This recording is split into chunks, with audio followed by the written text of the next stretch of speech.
Hello friend, I am doctor Harshad Rawal MD homeopaths और मेरी channel में आपका स्वागत है। मित्रों, आज का वीडियो जो है ये जो हमारा हेयर का जो स्किन है और इसमें होता है जनरली जब वेट वेदर होता है, ह्यूमिड वेदर होता है, रेनी सीजन होता है, तब हमारा जो बालों में छोटी फुंसी आ जाती है उसको सीबेसियस डर्मेटाइटिस बोलते हैं। तो ये सीबेसियस डर्मेटाइटिस क्या है, इसका क्या कॉज है, क्या साइन एंड सिम्टम्स है और कौन से बेस्ट होम्योपैथिक ट्रीटमेंट है, इसके बारे में हम बताएंगे। मित्रों, कई बार हमारा जो बाल होता है ये जो इसमें कई बार हम बाल के अंदर कई बार खुजली आता है तो कई बार छोटी फुंसी निकल ली आती है और कई बार ये उसको ज़्यादा खुजलती है तो छोटा बिंदु जो ब्लड का हमारे हाथ में आ जाता है। कई बार थोड़ा थोड़ा एक डैंड्रफ आ जाता है, कई बार एक थिकनिंग लेयर बन जाता है। ये होने का कारण हमारा जो सीबोरिक ग्लैंड होती है, जो स्किन के अंदर जो सीबेसियस ग्लैंड होती है, ये ग्लैंड में से एक ऑयल उत्सेचक उत्पन्न होता है। ये हमारा शरीर की जो स्किन होता है इसको मॉइस्चराइज रखता है, ऑयली रखता है।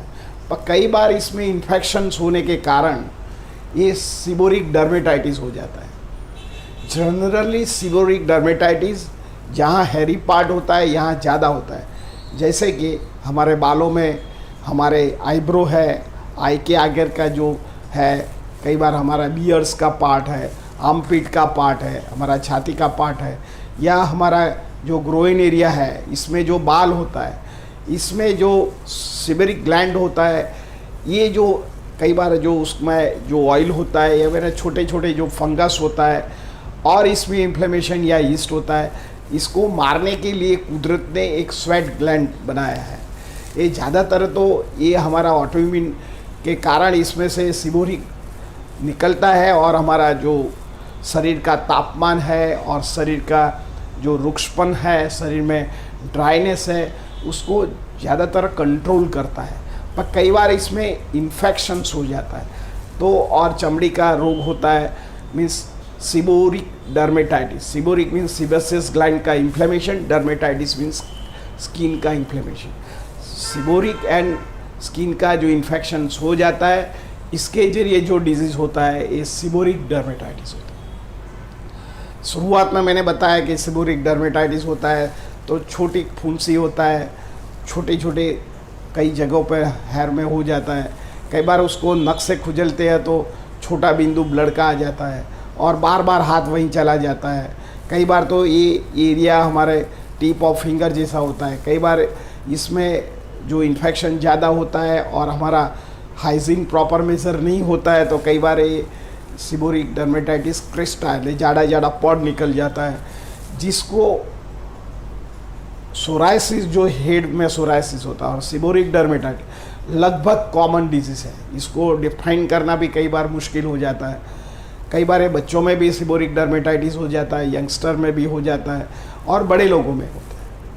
सीबोरिक डर्मेटाइटिस में तो कई बार बाल भी इतने झड़ते हैं और स्किन में भी ड्राइनेस आ जाता है और कई बार तो स्किन का जो स्काल्प का कलर भी ख़राब हो जाता है, ड्राइनेस हो जाता है, इचिंग हो जाता है, एक्जिमेटस इरप्शन भी हो जाता है। कई बार ये सीबोरिक डर्मेटाइटिस हमारे आईब्रो में होता है, कई बार बियर्ड में होता है, तो जो कई बार हमारा जो सिर में डैंड्रफ होता है, वाइट जो स्केली खुलता है, कई बार हमारा खभे पर भी आ जाता है, आँखों पर भी होता है, बियर्ड भी होता है। ये अलग अलग जगह पर ये होने का संभावना रहता है। तो इसका क्या कॉज है? तो सबसे पहले तो कॉज हमारा अनहाइजीन मेजर, हम प्रॉपर वॉश नहीं करते बालों को, प्रॉपर शैम्पूइंग या सोप नहीं लगाते, तो कई बार ये हो जाता है। कई बार स्ट्रेस फैक्टर भी इसमें काम करता है। कई बार हमारा हेयर डाइज कोई केमिकल होता है, इसके जरिए भी सीबोरिक डर्मेटाइटिस होने का संभावना होता है। कई बार हम रंग प्रसाधन प्रकार के कई जो हमें ऑयल यूज़ करते हैं, शैम्पू यूज़ करते हैं, तो कई बार ये जो अल्कलाइन शैम्पू कम होता है, एसिडिक होता है, तो ये सीबोरिक डर्मेटाइटिस होने का भी संभावना रहती है। कई बार हम आउटसाइड फूड ज़्यादा लेते हैं तो इसके वजह से भी हमारा जो खान पान का वजह से हो सकता है। कई बार हमारा स्ट्रेस लेवल ज़्यादा होता है तो सीबोरिक डर्मेटाइटिस हो जाता है। और सीबोरिक डर्मेटाइटिस का कॉम्प्लिकेशन में हम देखते हैं तो एक तो हेयर फॉल्स हो जाता है, स्किन में इचिंग आ जाता है, जलन होता है, छोटा छोटा बूंदू ब्लड का आ जाता है। कई बार तो इतना ज़्यादा थर हो जाता है तो दर्दी को लगता है कि एक्जिमेटस इरप्शन है, तो उसको एक्जिमा भी, सीबोरिक डर्मेटाइटिस एक्जिमा भी बोल सकता है। कई बार सोराइसिस में कन्वर्ट हो जाता है, तो सारा बालों में ये सोराइसिस आ जाता है। तो हमने आगे भी देखा कि सोराइसिस कई प्रकार के होते हैं। जो हेड का सोराइसिस होता है तो इसको स्काल्प सोराइसिस बोलते हैं। एक्सटेंसिव टाइप ऑफ सोराइसिस होता है, तो ये हमारा सारा शरीर में होता है। शुरुआत में हमको जॉइंट से शुरू होता है, तो ये जॉइंट्स में ज़्यादा होता है। धीरे धीरे ये इतना बड़ापन हो जाता है कि सारा शरीर में कवर हो जाता है। कई बार नेल में सोराइसिस होता है, तो हमारे जो नाखून में भी सोराइसिस होता है, क्रैकनेस होता है। और जो नेल की जो सरफेस होता है ये रफ़ होती है और इसके ज़रिए भी हमको नेल सोराइसिस हो जाता है। कई बार palm and sole variety type of psoriasis होता है, तो हम ये अकेला हाथ और पैर में सोराइसिस होता है। कई बार सीजनल सोराइसिस हो जाता है। तो मैंने 35 साल में प्रैक्टिस की, मेरी जो करियर है इसमें कई पेशेंट सोराइसिस 10,000 से भी ज़्यादा सोराइसिस मिटाया है, और 3500 जितना हमने जो सीबोरिक डर्मेटाइटिस पेशेंट को 100% क्योर किया है। और ये दवा की कोई साइड इफ़ेक्ट नहीं है, इसमें कोई स्टीरॉयड जन्य कोई दवा नहीं होती है। ये प्योरली होम्योपैथिक मेडिसिन होती है। ये शरीर को कोई गर्मी उत्पन्न करती नहीं है, कोई गर्म पड़ती है नहीं है, आपका कोई एसिड लेवल बढ़ा नहीं लेती है, पेशाब में कोई जलन नहीं करती है। ये ठंडक दवा है, और हमारा जो शरीर को उसका जो उष्णतामान चाहिए और जो हमारा खून में जो खराबी हो गई है उसको खून को वॉश करके हमारा जो स्किन को हेल्दीपन लाता है, और हमारा जो स्किन में निखारपन आ जाता है। शुरुआत में आपको लगता है कि इसमें टाइम जाता है, पर ऐसी बात नहीं है। कई बार सोराइसिस वाले पेशेंट होते हैं और एक्जिमेटस टाइप इरप्शन वाले जो पेशेंट होता है और सीबोरिक डर्मेटाइटिस सालों से दवा लेते हैं, एप्लीकेशन करते हैं, इंजेक्शन करते हैं, स्टीरॉयड जन्य हाइड्रोकॉर्टिजोन वाली दवा यूज़ करते हैं, तो सालों साल चलता है। पेशेंट हमारे पास आता है तब जो स्किन की सेंसिटिविटी तो चली जाती है, बाद में उसका हाई एक्सपेक्टेशन होता है।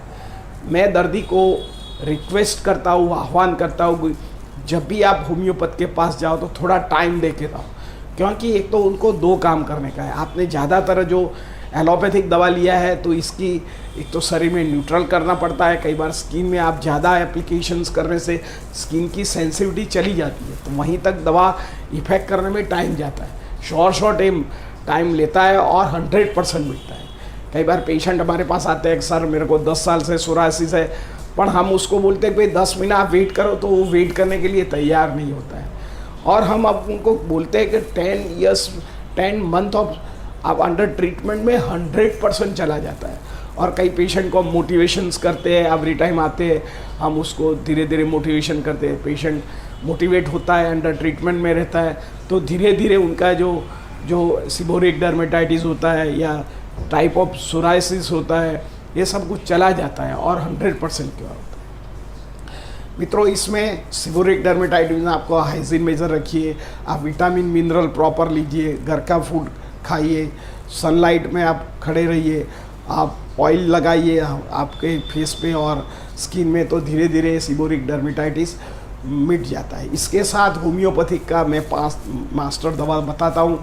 सबसे पहले सल्फ़र दवा है, तो सल्फ़र 30 पोटेंसी सुबह दोपहर शाम को लेने से जिन लोगों को ईचिंग रहती है, अनहेल्दी स्किन रहती है, स्किन में डैंड्रफ रहता है, तो इसमें सल्फ़र 30 उपयोग करना चाहिए। सेकंड थिंग, कई बार जो बालों में पानी जैसा रस्सी निकलती है, चिपचिपाट लगता है, स्मेली होता है, उन लोगों को पेट्रोलियम नाम की जो होम्योपैथिक दवा है वो लेना चाहिए। पर्टिकुलरली मानसून ऋतु में बढ़ जाता है और स्टिकी फ्लूइड निकलता है, तो पेट्रोलियम दवा बहुत उपयोगी करता है। कई बार लेडीज़ को हार्मोन इरेगुलर होता है, स्ट्रेस लेवल ज़्यादा होता है और उसका साइकिल नहीं आता है, येलोइश डिस्चार्ज होता है, उसका जो उसका हेड में स्काल्प में भी येलोइश टाइप ऑफ जो थिक येलो निकलता है डैंड्रफ, तो सेपिया वर्क वेल, तो आपका सेपिया का उपयोग करना चाहिए।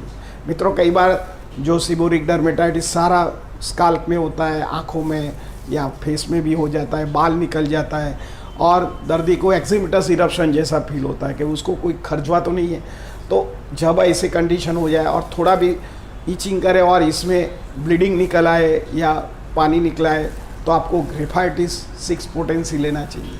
आप ग्रेफाइटिस को बहुत हायर पोटेंसी उपयोग मत कीजिए। कई बार ग्रेफाइटिस का एग्रेवेशन ज़्यादा होता है, तो जब भी ग्रेफाइटिस का उपयोग करें तो कोई होम्योपैथ्स के ऑब्जर्वेशन में कीजिए, क्योंकि कई बार एग्रेवेशन आता है तो आप कोई होम्योपैथिक या स्किन डिजीज़ एग्रावेशन नहीं समझ पाते, तो कई बार गैर समझ दर्दी को उत्पन्न होता है। तो होम्योपैथिक में जो सीबोरिक डर्मेटाइटिस का कंप्लीट क्योर है, मैंने अभी तक 3500 से ज़्यादा पेशेंट देखे हैं, सब लोगों को 100% क्योर है। हाँ, आपको थोड़ा टाइम देने का है। आपको एक्सटर्नल दवा चाहते हैं तो आर्निका कैलेंडुला नाम का जो मदर टिंचर है ये भी लगा सकते हैं। इससे भी आपका जो स्किन में जो अनहेल्दी है, जो बार बार इसमें से ब्लड निकल जाता है या पीप परू निकलता है, पीप निकलता है, ईच आता है, तो इसमें बेस्ट औषधि है। मित्रों, ये सीबोरिक डर्मेटाइटिस का मेरा वीडियो कैसा लगा? अच्छा लगा लाइक कर दीजिए, शेयर कर दीजिए। धन्यवाद। Thank you.